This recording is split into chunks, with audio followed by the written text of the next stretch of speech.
Steve Basir Action. अस्सलाम वालेकुम। आज आपकी दूसरी क्लास है उर्दू की।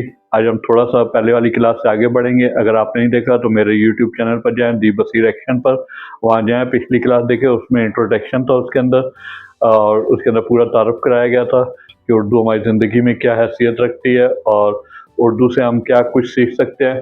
और आज जो है उससे थोड़ा सा आगे बढ़ेंगे और आज उर्दू में देखेंगे कि उर्दू शुरू कब हुई। उर्दू जो है तकरीबन 11वीं सदी में शुरू हुई, जब हिंदुस्तान में बहुत से मुसलमान आए जो कि मुख्तलिफ ज़बानें बोलने वाले थे। तो वहाँ से वो ज़्यादातर उसमें अरबी बोलने वाले थे, फ़ारसी बोलने वाले थे और तुर्की ज़बान बोलने वाले थे। तो जब ज़ाहिर बात है इतने लोग मिक्स होते हैं तो किसी को एक दूसरे की ज़बान नहीं आती, तो वहाँ एक नई ज़बान जो है वो निकलती है। तो इसी तरह उस ज़माने में 11वीं सदी में तकरीबन वहाँ पर उर्दू ज़बान निकली, जो सब ज़बानों को ताकि इसलिए कहा जाता है कि उर्दू जो है तुर्की, अरबी और फ़ारसी ज़बान की का मेलाब है। तो वहाँ से करते करते अब ज़ाहिर बात है उसका एक ऐसा ऐसा बढ़ते बढ़ते अब उर्दू एक मुकम्मल ज़बान आ गई, जिसकी एक अपनी ग्रामर है, अपनी कवायद हैं उसके। और दूसरी बात ये है कि उर्दू जो है इस वक्त भी जो है उसका रस्म ख़त जो है, एक तो पहली बात है कुरान से मिलता है, और दूसरी बात है एक चीज़ को हमें फ़र्क समझना है कि लोग जो हिंदी और उर्दू को इकट्ठा करते हैं, तो हिंदी उर्दू बोलने में किसी हद तक एक साथ ही है, लेकिन अल्फाजों में उसमें बहुत फ़र्क है और लिखाई तो बिल्कुल ही मुख्तलिफ है। और कुछ लोग कहते हैं, जैसे हिंदुस्तानी फिल्मों को बोलते हैं कि हम इससे उर्दू सीख रहे हैं, तो वो उर्दू नहीं है, वो हिंदी है। उर्दू जो है बिल्कुल मुख्तलिफ ज़बान है, और उर्दू के अंदर जो है हिंदी के अल्फाज जो है वो तकरीबन मिक्सअप नहीं हुए हुए, और वो अलहदा ज़बान है, ये अलहदा ज़बान है, और लिखने का दोनों का फ़र्क है। उर्दू ज़बान जो है वो सिर्फ बोलने का नाम नहीं है, या सुनने का नाम नहीं है, या समझने का नाम नहीं है। हमें उसके साथ एक और चीज़ पर इजाफी तवज्जो देनी है, और वो है उर्दू की लिखाई। उर्दू की ख़ताती अच्छी होगी तो ज़्यादा अच्छी लगेगी। कई लोग हैं देखो उर्दू पूरी आती है लेकिन लिखनी नहीं आती, कोई गोल गोल लिखता है, कोई किसी तरीके से लिखता है। हमें जो है एक इस चीज़ को अंदाज़ा करना है कि उर्दू लिखनी कैसे है, ताकि हमारी जो लिखाई है जहाँ भी हम लिखें, हमारी जो चाहे वो पेपर हो, ब्लैक बोर्ड हो, कुछ भी हो, इवन आजकल कंप्यूटर के अंदर भी उर्दू ज़बान के ऑप्शन है, तो हमें समझने लिखने के साथ साथ उसकी लिखाई पर भी तवज्जो देनी है। और ये याद रखें कि उर्दू की जब आपकी अच्छी होगी तो आप खुद ही शायर बनेंगे, और शायर बनेंगे तो वो हसासियत होती है। वहाँ से जाकर आदमी अपने ख़यालात का इज़हार कर सकता है, चीज़ों को समझ सकता है। जब उर्दू ही नहीं पूरी बोलनी आती या फिर तलफ़्फ़ुज़ सही नहीं है, तो वो कभी शायरी को पढ़ भी नहीं सकता, बोल भी नहीं सकता। और शायरी से वही बोल सकते हैं जब जिनको उर्दू पूरी लिखनी पढ़नी आती हो और समझ नहीं आती हो, तो वो शायरी बोल सकते हैं। तो आज थोड़ा सा उर्दू का शुरुआत करते हैं उर्दू की। और उसमें सबसे पहली चीज़ एक और चीज़ है कि जब आपसे जिनको उर्दू लिखनी पढ़नी वगैरह नहीं भी आती, तो वो भी जब उनसे एक सवाल किया जाता है कि आप अपना नाम बताएं, अपना तारुफ बताएं, तो उसमें जो है उनकी आवाज़ या तो बहुत ऊंची हो जाती है या बहुत झीकी हो जाती है। एक चीज़ याद रखिए कि ऊंची आवाज़ जो है वो कभी भी नफासत की या शाइस्तगी की अलामत नहीं है। नफीस आदमी हमेशा धीमे लहजे में और वाज़े अल्फाज में बात करता है, लेकिन इतनी भी आहिस्ता आवाज़ ना हो कि अगले को 3-3 दफ़ा कहकर दोहरानी पड़े बात तो समझ ना आए बात। तो इसलिए जो है एक अहम चीज़ है, जब आपसे कोई सवाल पूछता है, चाहे वो इंटरव्यू हो, आपका तारुफ हो, किसी दावत शादी में मिलते हैं, तो अल्फाजों के चुनाव के साथ अल्फाज का आवाज़ का जो है तनासुबी होना बहुत ज़रूरी है। ना तो इतनी हल्की हो कि अगले को सुनाई ना, ना इतना ऊंची हो कि दूसरा आदमी जो है उसमें तंग हो आपकी आवाज़ से। तो इसलिए जो है एक चीज़ का ये ध्यान रखें कि आवाज़ इतनी हो कि बस मुनासिब हो, ना बहुत हल्की ना बहुत ऊंची। तो तारुफ के साथ साथ आपने इन चीज़ों को भी ख्याल रखना कि उर्दू बोलने का तरीका जो है वो सीखना भी बहुत ज़रूरी है। ना ऊंचा बोलना है ना बहुत आहिस्ता बोलना है, और उसकी रफ्तार भी जो है वो भी बिल्कुल मुनासिब रखनी है, ना बहुत तेज़ स्पीड में बोलना है ना बहुत आहिस्ता बोलना है, ताकि अगले सुनने वाले को आपके अल्फाजों में दिलचस्पी पैदा हो। और उसके बाद ये है कि जब आप एक जुमला ख़त्म कर लेते हैं तो उसके बाद आपने थोड़ा सा फासला देना है, वक्फ़ा देना है, ताकि दो जुमले आपके बिल्कुल अलग-अलग हो। जैसे हम पैराग्राफ को अलग-अलग लिखते हैं, उसी तरह हमने बोलने में भी उसको ऐसा फासला देना है, ताकि हमें पता चल सके कि आपकी क्या बात है और कहाँ पर शुरू हुई, कहाँ पर ख़त्म हुई। प्रैक्टिस करते हैं थोड़ा सा लिख कर देखते हैं कि कैसा लिखा जाता है। सबसे पहली बात तो ये कि उर्दू की जो है ये 2 लाइन वाली कॉपी आपने यूज़ करनी है। उसके बाद अलिफ में जो है सबसे पहले जो उर्दू शुरू होती है, पहली बात है उसकी अल्फ़ाबेट या हरूफ़े तहज्जी जो है वो हैं 34 हैं, ठीक है। उसमें अलिफ जो है और अलिफ मद 2 है। तो उसमें अलिफ को जो है हम लाइन के सेंटर में बिल्कुल एक सीधी लाइन लगाएंगे। ये अलिफ है। जैसे अलिफ से हम बोल सकते हैं अब्बू होता है, अब्बू। अलिफ से अनार होता है, अलिफ से अंगूर है। आ आ अलिफ की आवाज़ आएगी। अलिफ की जो अलिफ हम बोलने में आता है, लेकिन बोलने में जब उसको लिखने में किसी अल्फाज के साथ मिलाएंगे तो आ लिफ की आवाज़ आएगी। ठीक है। और इसमें साथ दूसरा एक अल्फाज, इसी की ख़ानदान का एक और अल्फाज है, उसको अलिफ मद आ बोलते हैं। अलिफ उसको मद आ, इसको अलिफ की आवाज़ इसकी लंबी होती जैसे आ लू, आ लू। तो इसमें जो है अलिफ की आवाज़ लंबी होती है, उसके लिए हम इसके ऊपर मद डाल देते हैं। जैसे आ लू, अलिफ की आवाज़ जो अंगूर है, और जो मद डाल देते हैं तो अलिफ की आवाज़ लंबी होती है। उसमें जैसे आ लू, तो इसमें ये आवाज़ लंबी करने के लिए मद डाल देते हैं। इसको अगर इंग्लिश में लिखेंगे तो ऐसे लिखेंगे।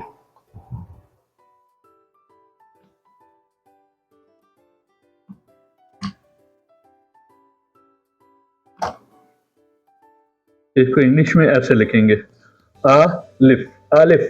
इसको वैसे अलिफ अलिफ अलिफ। तो इसकी अल्फाज जो आवाज़ जो है बदलती रहेगी जैसे जैसे हमारे अल्फाज होगा। जैसे हम इसको सेंटेंस में, पैराग्राफ में, या इसको आपका किसी भी जुमले में यूज़ करेंगे तो उसकी आवाज़ बदल जाएगी। तो इसको बोलेंगे अलिफ अलिफ।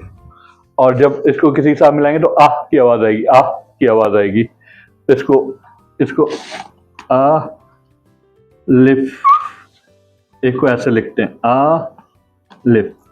ये उर्दू में भी एक साथ का है और इंग्लिश में भी है। उर्दू में, अरबी में, दोनों में एक साथ का ही है। अलिफ मद आ, फिर अलिफ, फिर ये अलिफ इंग्लिश में। इसको ऐसे रोमिंग उर्दू में ऐसे लिखेंगे। ये आपका हो गया अलिफ। अलिफ से अब्बू, अलिफ से आपका हो गया अंगूर, अलिफ से हो गया अनार, नार, आ नार। ये हो गया अलिफ से। फिर अलिफ मद्दा जहाँ आता है तो थोड़ा लंबा करेंगे तो इसका हो गया आम आम आम। इसमें जो अलिफ लंबा होगा तो आम की आवाज़ आएगी। उसके बाद जो है इसमें आ लू, तो इसमें अलिफ की आवाज़ लंबी है तो उसके ऊपर हम ये मड डाल देंगे, ये वाला मड डालेंगे। इसके बाद उसकी आवाज़ लंबी हो जाएगी। उसके बाद आता है बे। ऐसे कहकर बे को लिखेंगे। जैसे किश्ती होती है, जैसे शिप होती है, जैसे बोट होती है, तो उसकी इसकी शेप हम ऐसे बनाएंगे अलिफ बे की। ये ऐसे जाकर इसको आगे से ऐसे करेंगे, ये बे बनेगा। ये इधर से सीधा, इधर से ये बे। तो ये बे हम बोलने में इसको बे बोलते हैं। इसकी आवाज़ आएगी बा बा। जैसे मेरा नाम बसीर है तो बासीर बासीर। तो बे नहीं आएगी पूरी आवाज़। बे हम वैसे पढ़ते हैं, लेकिन असल अल्फाज की जब किसी के साथ मिलेगा, जब ये एक जुमले में यूज़ होगा तो उसको कहेंगे बासीर। तो उसमें बे की आवाज़ पूरी नहीं आएगी। इसको जब इंग्लिश में लिखेंगे तो इसको ऐसे लिखेंगे BAY बे। ये इसको इंग्लिश में ऐसे लिखेंगे बे, और उर्दू में इसको ऐसे लिखेंगे बे। बे और बड़ी ये बे, ये बे। ये इसके एक नुक्ता इधर डालेंगे बे, ये बे हो गया। ये बे के साथ ये को मिलाएंगे और ये इंग्लिश में हो गया बे। और इसको और क्लियर अल्फाज करेंगे। इसको अगर और क्लियर करेंगे तो इसको डबल ये करेंगे बे, ये बे। इसके जो है इसके अंदर डबल ए डाल देंगे ये, ताकि मोर क्या ज़्यादा इसको वाज़ेह अल्फाज में हम समझ सके। बे, ये बे और ये बे। बे के नीचे एक नुक्ता आएगा और इसकी शेप जो है, इसकी शक्ल जो है किश्ती की तरह होगी, इधर से सीधी इधर से ऊपर। तो ये बे बनेगा। उसके बाद अल्फाज आता है पे। ये इसी के ख़ानदान का है, ये आएगा पे। बस इसके नीचे नुक्ते 3 होंगे। ये इसी की तरह का बनेगा। ऐसे कहकर ऐसे बनाएंगे इसको, ये पे। इसी को उर्दू में लिखेंगे तो ऐसे लिखेंगे पे पे पे। और इंग्लिश में लिखेंगे तो PAY पे। और वही जब आवाज़ आएगी तो पे की आवाज़ पे करके आवाज़ आएगी, पूरी पे की आवाज़ नहीं आएगी। जैसे फॉर मिसाल के तौर पर आपका प्याज, प्याज, प्याज, प्याज, प्याज आपका हो गया पाकिस्तान, पाकिस्तान, पाकिस्तान, पाकिस्तान, पा पाकिस्तान। पे अलिफ है तो वो पा हो जाएगा, उसी शुरू जो है पाकिस्तान होगा पे, पा पाकिस्तान, पाकिस्तान, अलिफ आएगा उसमें, फिर आगे काफ की आवाज उसमें बहुत वाज़ेह आएगी। तो पाकिस्तान इसलिए है कि उसके अंदर अलिफ है, तो पाकिस्तान भी इसी से ही आएगा, पाकिस्तान भी यही आएगा। प्याज हो गया पे प्याज, पाकिस्तान, पाकिस्तान, तो इसकी आवाज थोड़ा सा जोर लगा कर देनी पड़ेगी, पाकिस्तान। तो ये आपका पाकिस्तान हो गया। पे के बाद जो है ते आएगा, ते भी इसी के खानदान का ही है, इसी तरह आएगा ये ऐसे, ये ते, ये एक ही खानदान के हैं, ये एक ही खानदान के हैं, ते, ये ते।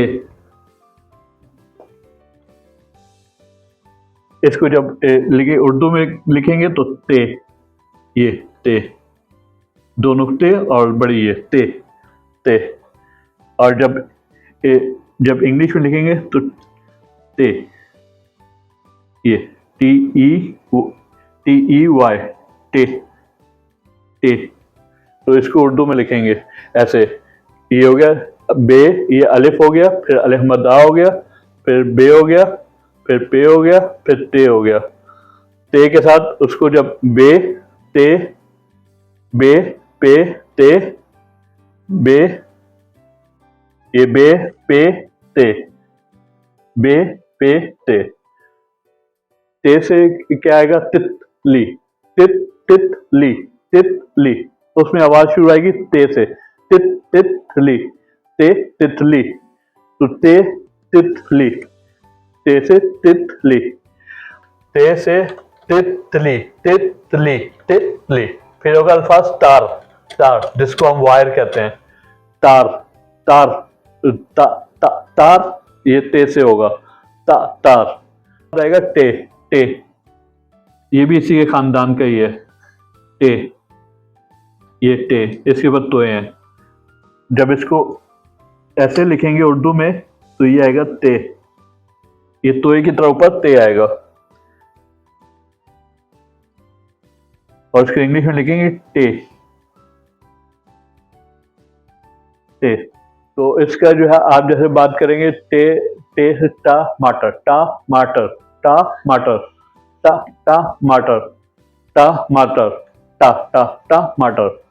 उसके बाद जो है टायर, टायर, टायर, टायर, इससे आएगा tyre, tyre, tyre, tyre, tyre, ये टे की आवाज आएगी। हमने पहले नंबर पर पढ़ा, ये पहले नंबर पर पढ़ा अलिफ, दूसरे नंबर पर पढ़ा ये अलिफ मद आ, तीसरे नंबर पर पढ़ा बे से आ गया, बे से आ गई बकरी, बे से, फिर आ गया पे से आ गया पाकिस्तान, ये चौथे नंबर पर है, चौथे नंबर पर है। फिर हमने पांचवें नंबर पर पढ़ा ते से तितली, ये पांचवें नंबर पर। तो उसके बाद आज के लिए ये काफ़ी है। अब जो हमने ये देखा 1 2 3 4 5, कल हम इसकी प्रैक्टिस करेंगे, इसको उर्दू में लिखेंगे, 1 2 3 4 5 को हम उर्दू में भी लिखेंगे। हम जो है जितने ये जो आपकी गिनती है 1 2 3 4 5 जो हमने इंग्लिश में लिखा, इसका हम उर्दू में भी थोड़ा सीखेंगे। 1 को हम बोलेंगे एक, 1 एक, 2 को बोलेंगे 2, 2 को हम बोलेंगे 2, 3 को बोलेंगे 3, 3 को बोलेंगे 3, 3 को हम बोलेंगे 3, 3, 4 को हम बोलेंगे 4, 4 को हम बोलेंगे 4, 5 को हम बोलेंगे 5, 5, 5 को हम बोलेंगे 5, 5 को हम 5 बोलेंगे, 6 को हम बोलेंगे 6, 6, 6, इसको हम लिखना भी सीखेंगे लेकिन वो थोड़ा सा आगे लिखेंगे। 7 को हम बोलेंगे 7, 7, 7, 8 को हम बोलेंगे 8, 8, 8 में हम जो है ये अलिफ मद आ यूज करेंगे, इसकी आवाज लंबी है तो इसके लिए 8 के लिए हम अलिफ मद आ यूज करेंगे, 8। 9, 9 को हम बोलेंगे 9, 9 को हम बोलेंगे 9, 9, और 10 को हम बोलेंगे 10 को 10, 10 को हम बोलेंगे 10। इसके आगे क्या कल की क्लास में पढ़ेंगे, कुछ और अच्छी बातों के साथ, कुछ और नई चीज़ों के साथ। तो आज हमने पढ़ा अलिफ, अलिफ मद आ, बे, पे, ते, टे, ये सब एक ही खानदान के। इसमें अभी एक बाकी है, उसको हम कल करेंगे ताकि वीडियो लंबी नहीं हो। और आपका कोई सवाल वगैरह तो अपने कमेंट्स में पूछें, और दूसरा जो है चैनल को सब्सक्राइब करें ताकि हर जो मेरी अगली वीडियो आएगी उसको आप तक नोटिफिकेशन पहुंचे, और हर पीछे की वीडियो को आप दोबारा से देखें ताकि आपका जो पूरी क्लास पूरी हो जाए। इससे पीछे वाली वीडियो भी देखें, ये भी देखें, और जब आने वाली वीडियो पूरी आप देखेंगे तो आपको पूरा समझ आएगा आहिस्ता आहिस्ता। तो इंशाल्लाह मैं कोशिश करूंगा कि आपको बहुत अच्छे तरीके से समझाऊं, जो बच्चे हैं या जो अनपढ़ लोग हैं, ताकि उर्दू से सबकी दिलचस्पी पैदा हो। और एक चीज़ है कि उर्दू आपने सीखनी है तो आपने अपने ऊपर सवार करना है, आपने जो है उसको सोचना हर वक्त उर्दू को। जो साउथ एशिया के और भी ममालिक हैं उनके लिए भी इंतहाई फ़ायदेमंद रहेगी, और उससे इनको सीखने का मौका मिलेगा। इवन जिसको उर्दू नहीं आती बिल्कुल, जिसको पता ही नहीं है कि उर्दू कौन सी ज़बान है, वो भी इससे सीख सकता है।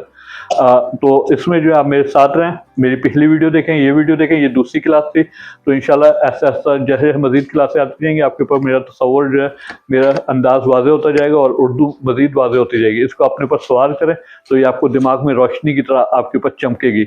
आपने सिर्फ एक कोशिश करनी है कि उर्दू के ऊपर जो है प्रैक्टिस करनी है, जहाँ से हो सके अच्छी प्योर जो पाकिस्तान की उर्दू है वो उस पर आपने तवज्जो देनी है। चाहे वो आप यूट्यूब से सुने, कहीं से सुने, अपने माँ बाप के साथ बैठे हैं उनसे सीखें, लेकिन आपने उर्दू जो सीखनी है वो प्योर सीखनी है। जो इंडियन फिल्मों में जो इधर उधर यूज़ होती है वो आपने उर्दू नहीं सीखनी, वो उर्दू अलहदा है। आपने जो सीखनी है वो पाकिस्तानी उर्दू सीखनी है, ताकि आपकी उर्दू बिल्कुल क्लियर हो। थोड़ा थोड़ा भी फ़र्क है लेकिन हर जगह फ़र्क है। आपने सिर्फ पाकिस्तानी उर्दू सीखनी है, और मैं आपको पूरी पाकिस्तानी उर्दू सिखाऊंगा। इसमें इंडियन, नेपाल के और बांग्लादेश वगैरह के और भी साउथ एशिया के जो भी जो ममालिक हैं वो भी इंशाल्लाह मेरे साथ हैं, तो इंशाल्लाह वो भी उर्दू पूरे अच्छे तरीके से सीख जाएंगे। मिलते हैं अगली वीडियो में, और उस वक्त तक के लिए अपना ख्याल रखें, गिरदो नवा का ख्याल रखें। अल्लाह हाफिज़।